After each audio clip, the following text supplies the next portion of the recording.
Hello my dear friends, मैं आपका host, आपका दोस्त मिस्टर जीडीएस आपका स्वागत करता हूं हमारे इस प्लेटफॉर्म पे और आशा करता हूं कि आप लोग बहुत अच्छे होंगे। और आज हम जो सोल्व करने जा रहे हैं वो हमारे जीडीएस टू एमटीएस 2024 का जो राजस्थान सर्किल का पेपर हुआ था उसमें जो मैथमेटिक्स के क्वेश्चन आए थे आज हम उनको सोल्व करने जा रहे हैं। हमारा जो टारगेट ये है कि 2024, 2025, 2026 तीनों सालों के जो भी पेपर हुए थे सारे सर्कल्स के, उनके जो भी मैथमेटिक्स के जो क्वेश्चन हुए थे उनको हम सोल्व कर ले आपके एक ही प्लेटफॉर्म पे, तो आपको अलग अलग दिशाओं में जाने की ज़रूरत ना पड़े। तो सबसे पहला जो क्वेश्चन है वो सिंपल सा है, बोर्ड मास से रिलेटेड। तो सबसे पहले हम किसको सोल्व करते हैं, ब्रैकेट को सोल्व करते हैं। तो ब्रैकेट में क्या आ रहा है देखो, 15 + 9 जो कितना होता है 24। अब जैसे ब्रैकेट के अंदर सारी चीज़ें सोल्व हो जाती है, एक डिजिट आ जाता है अपने पास, तो ये हमने यहाँ इसको ब्रैकेट हटा दिया है। फिर डिवाइड में हमारे पास क्या चल रहा है, 6 चल रहा है और माइनस में 4 चल रहा है। तो ये 6 का सबसे पहले क्या होगा, डिवाइड होगा। तो 6 का डिवाइड 24 में 4 टाइम, माइनस में 4 चल रहा है, तो आंसर क्या आ जाएगा अपने पास 0। जो हमारा सेकंड क्वेश्चन है वो भी बोर्ड मास से रिलेटेड ही है। इसमें क्या है, इसमें भी ब्रैकेट है। तो सबसे पहले हम किसको सोल्व करेंगे, ब्रैकेट को। तो ब्रैकेट के अंदर देखो सबसे पहले 7 का क्या दे रखा है, स्क्वायर दे रखा है। तो 7 का स्क्वायर कितना हो जाएगा, 49 + 11 चल रहा है एज इट इज़, और डिवाइड में क्या चल रहा है हमारे पास 5। अब ब्रैकेट को वापस सोल्व करेंगे तो 49 + 11 कितना हो गया अपने पास, 49 + 11 60 हो गया, और डिवाइड में क्या चल रहा है हमारे पास 5। तो 5 का डिवाइड 60 में देंगे तो कितना आ जाएगा अपने पास 12। जो थर्ड क्वेश्चन है वो क्या है हमारा कि 120 का हमको 22% निकालना है। 120 का कितना निकालना है, 22% निकालना है। तो किसी का भी परसेंटेज निकालना हो तो सिंपल क्या होता है, मल्टीप्लाई में कितना निकालना है 22, कितने में से भी टोटल वैल्यू को हम क्या मानते हैं 100% मानते हैं, उसमें से हमको कितना निकालना है 22% निकालना है। या सिंपल सा ऐसा समझो भी कि जिसका जितना परसेंट निकालना है उसका मल्टीप्लाई करके डिवाइड में क्या करना है अपन को 100 करना है। ठीक है, ये 10 से ये 10 कैंसिल हो जाएगा, ये 2 5 10 है और ये 2 6 12 है। इसको मल्टीप्लाई करेंगे तो 2 6 12, 2 6 12 और ये क्या 13, और डिवाइड में क्या चल रहा है अपने पास 5। इसका डिवाइड करेंगे तो 5 2 10, ये कितना बचा अपने पास 3, 5 6 30, ये कितना बचा अपने पास 2, डेसिमल लगाएंगे तो ये 20, और कितना टाइम जाएगा 5 4 20। तो जो वैल्यू आएगी वो कितनी आएगी 26.4। तो सिंपल सा है ये तो क्वेश्चन। जो हमारा फोर्थ क्वेश्चन है वो क्या है कि नीता ने एक साड़ी, कोई व्यक्ति है, कोई पर्सन है नीता, उसने एक साड़ी खरीदी कितने में, 1240 रुपये में खरीदी। जो कॉस्ट प्राइस मान ली हमने कितना है वो 1240 रुपये। ठीक है, और इसे 1147 रुपये में बेच दी। वो उसने वापस सेल कर दी, वो साड़ी कितने में बेच दी उसने, 1147 रुपये। अब मुझे बताओ कि उसने खरीदी और बेची तो उसको क्या हुआ, नुकसान हुआ या फ़ायदा हुआ। सबसे पहले तो भाई नुकसान हुआ, क्योंकि 1240 में खरीद के उसने 1147 में क्या की, बेची, मतलब नुकसान हुआ। तो कितने कम रुपए में बेची, इसने कितने कम रुपए में बेची। तो इसने कितने कम रुपए में बेची, ये -93, कितने में कम में बेची है, -93। ठीक है, 93 रुपीज़ उसने क्या किया, कम में बेची, मतलब क्या हुआ, उसको लॉस हुआ। तो यहाँ से हमको ये तो पता चल गया कि यहाँ पे हुआ क्या है, लॉस हुआ, यानी हानि हुई है। क्या हुई है, हानि हुई है। ठीक है, अभी इन्होंने पूछा है कि जो इसने नीता को हुई हानि, एक तो हानि कितने की हुई, तो अपने को यहाँ पता चल गया कि 93 रुपीज़ की क्या हुई है, हानि हुई है। ठीक है, माइनस का मतलब क्या है, हानि, यहाँ पे प्लस होता है तो क्या होता है, प्रॉफिट हुआ। ठीक है, माइनस का मतलब ये शो कर रहा है कि यहाँ पे क्या हुआ है, लॉस हुआ है। क्या हुआ है, लॉस हुआ है। अब ये कह रहा है इसको परसेंटेज में बताओ, जो हानि हुई है उसको किस में बताना, हमको परसेंटेज में बताना। तो देखो सबसे पहले किसी भी चीज़ को परसेंटेज में बताना है तो जो कितने की हानि हुई है, 93 रुपीज़ की, तो ये आ जाएगा। अब डिवाइड में क्या आएगा, डिवाइड में हमेशा वो चीज़ आती है जिसमें चेंजेस हुआ है। अब चेंजेस किस में हुआ है, देखो 1240 रुपये में, 1240 को उसने इतने 93 रुपीज़ कम करके उसने सेल किया, मतलब चेंज तो स्टार्टिंग वैल्यू क्या थी, स्टार्टिंग तो 1240 ही थी, मतलब तो ये 1240 में को 93 कम रुपीज़ में बेचा, मतलब जो चेंजेस होता है ना उस वैल्यू को हम नीचे लिखते हैं। ठीक है, और या ऐसा भी बोल सकते हो आप, कॉस्ट प्राइस को हम नीचे लिख रहे हैं और परसेंटेज में चेंज करना है इसको, तो क्या करेंगे 100 से क्या करेंगे, मल्टीप्लाई करेंगे। तो इस 0 से ये 0 कैंसिल हो गया है। ठीक है, तो ये अपने पास कितना बचा, 930 मल्टीप्लाई हो गया, और ये कितना बचा 124। ठीक है, अब इसका डिवाइड देंगे तो कितना टाइम जाएगा अपने पास, कि अब आप ये देख लो डिवाइड देने पर ये कितने टाइम जाएगा अपने पास। देखो अपन इसको 7 टाइम यदि डिवाइड करते हैं तो देखो 124 × 7 क्या हो जाएगा अपने पास, 7 4 7 4 28, 7 2 14, 2 ये 16 हो गया, 7 1 7 या 8, यानी कितना आ रहा है 868। तो ये एक तो क्या जा रहा है अपने पास 7 टाइम जा रहा है। अब कितना शेष बच रहा है अपने पास ये 30 ये बच रहे 30 60 और ये क्या हो गया 62, यानी अपने पास जो हासिल के बच रहे वो कितना है 62 बच रहे। यदि अपन यहाँ पे ऐसा डेसिमल लगाते हैं तो ये अपने पास कितना हो जाएगा 620। अब 620 में कितने टाइम जाएगा, ये 5 टाइम। यदि इसको 5 टाइम मल्टीप्लाई करेंगे, देखो 124 को यदि 5 टाइम तो 5 4 जा 20, 5 2 जा 10 और 2 ये 12 और 5 1 जा 5 और ये 6, तो कितने टाइम जा रहा है 5 टाइम, यानी 7.5%। तो हानि एक्चुअल में रुपीज़ में पूछे हमको तो कितना है कि ये 93 रुपीज़ आएगी, और यदि परसेंटेज में पूछे तो कितना आएगा अपने पास 7.5% की हानि हुई है। तो ज़्यादा कुछ नहीं है, बस इतनी सी चीज़ यहाँ पे समझनी। यहाँ पे सबसे इंपॉर्टेंट चीज़ जो समझनी है कि नीचे डिनोमिनेटर में या हर में अपने पास कौन सी संख्या लेंगे, तो वो संख्या लेते हैं जो जिसमें चेंजेस हो रहा है, या आप पोस्ट प्राइस भी रख सकते हो, या ठीक है, या जो स्टार्टिंग में जो वैल्यू है, ये तीनों आप वर्ड याद रख सकते हो। ठीक है, 5वां क्वेश्चन हमारा ये है कि 3.30 लाख रुपए पर 6.5% सालाना ब्याज पर दर पर कितने समय में साधारण ब्याज इतना हो जाएगा। तो हमको क्या दे रखा है, हम तो एक को प्रिंसिपल अमाउंट दे रखा है पी दे रखा है हमको, एक हमको क्या दे रखा है रेट ऑफ इंटरेस्ट दे रखा है, ब्याज दर दे रखी है, समय हमको क्या करना है भैया फाइंड करना है, और हमको क्या दे रखा है इंटरेस्ट दे रखा है कि एस आई हमको ये दे रखा है।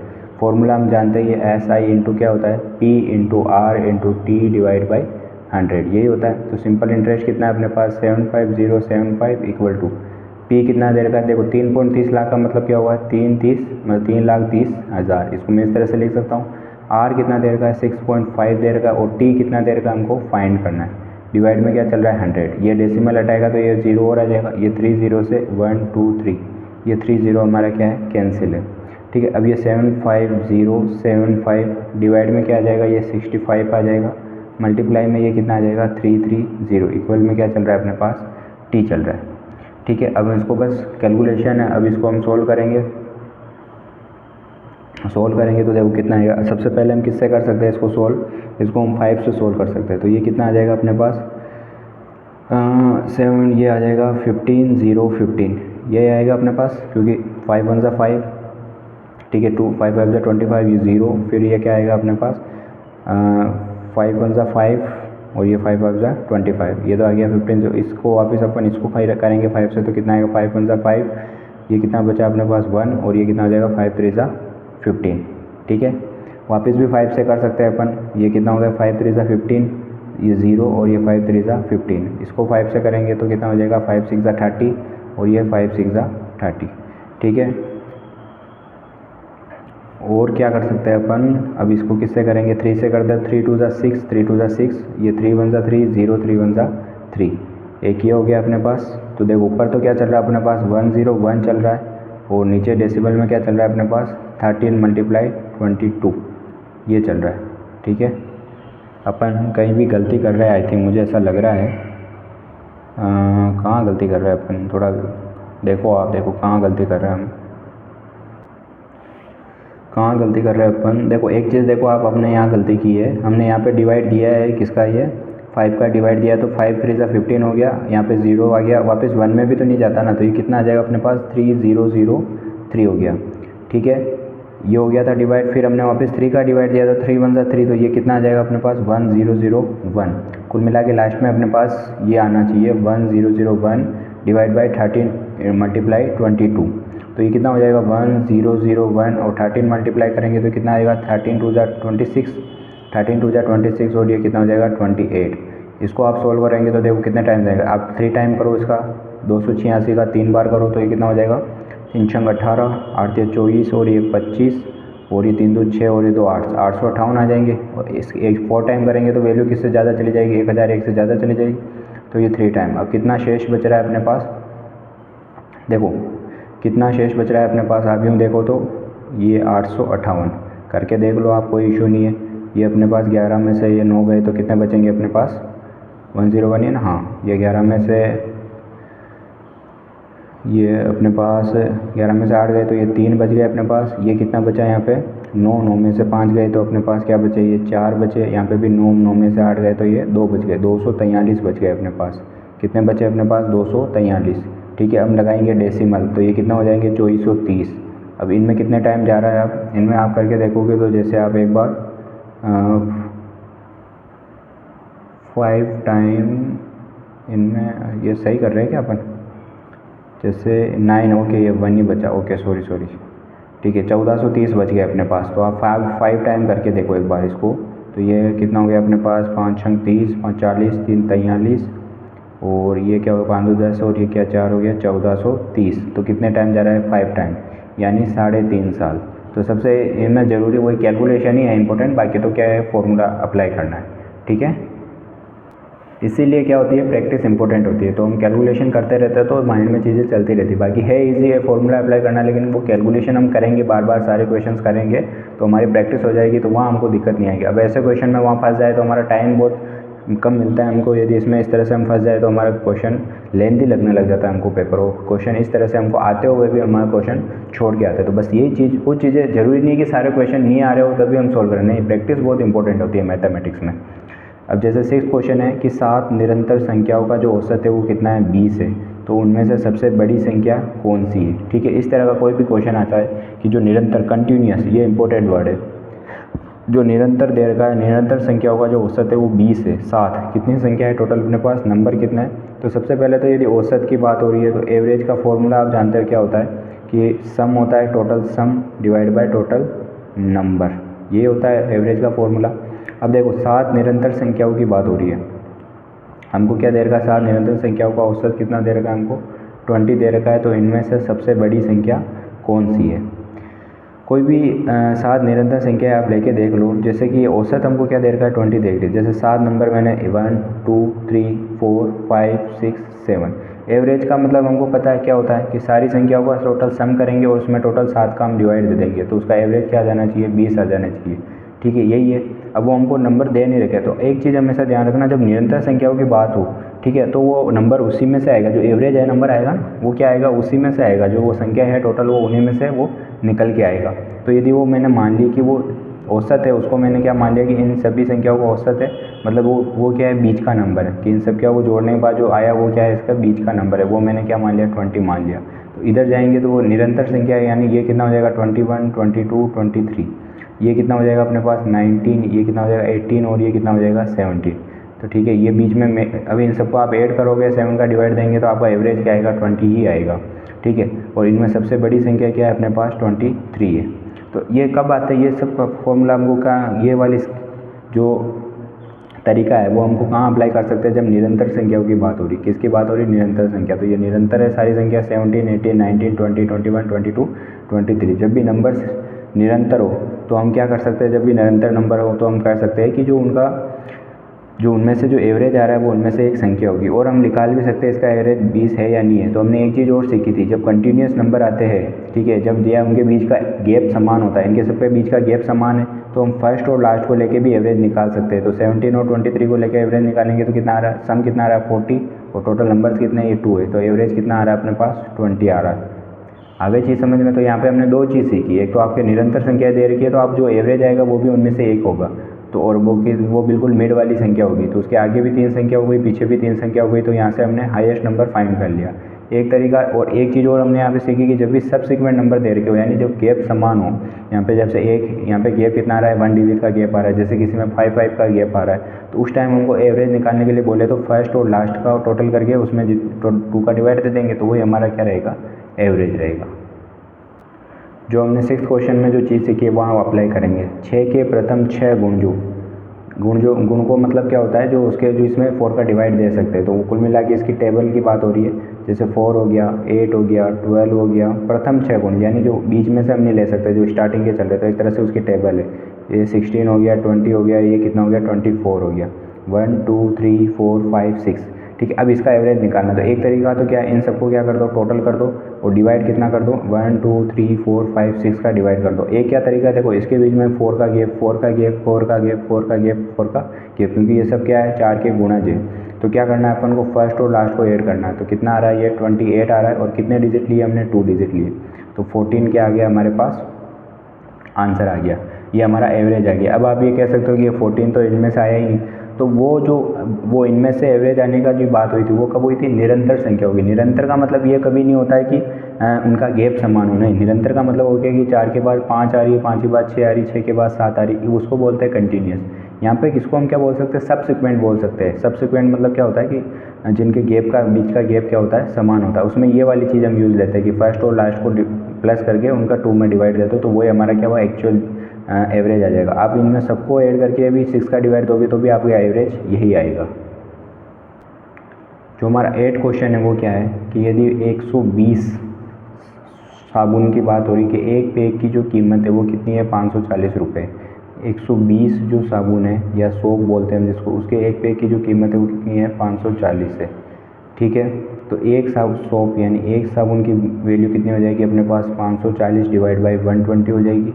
ठीक है, हमको कितने की निकालनी है, 14 साबुनों की कीमत निकालनी है। तो 14 सोप की हमको वैल्यू निकालनी है, तो हम क्या करेंगे, 540 डिवाइड बाई 120 और मल्टीप्लाई किससे कर देंगे, 14 से।